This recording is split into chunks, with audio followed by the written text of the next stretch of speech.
I've been wire wrapping for 2 years now, and I've done so many coils, and today I literally was like, why don't I just fold that wire in half so that I only have half of it to deal with at a time?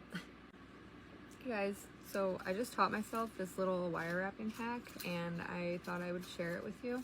I do a lot of these little coils where I take a thicker wire like this and I coil all the way around it to create like a texture. I did it on this one here that I just recently showed you guys, right here on the middle.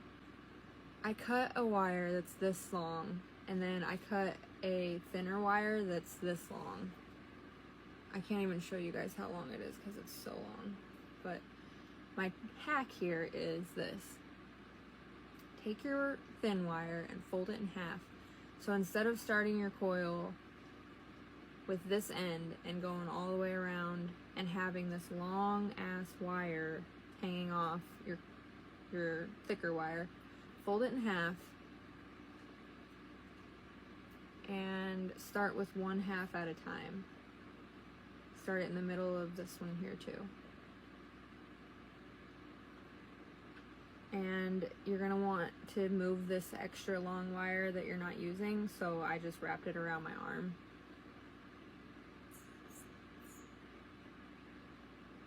And go for it.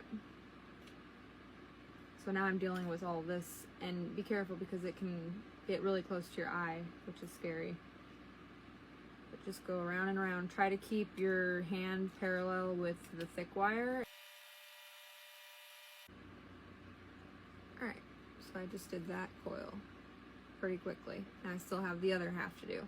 But the cool thing about folding that wire in half is that now you can see this coil is about 2.5, 3 inches long, and then measure this other half of the wire. This other wire is about 25 inches long. So it takes 10 inches of thin wire to go 1 inch on the coil. I hope that helps. If you have any tricks for me, please let me know. Tag me in your videos because I'm always willing to learn.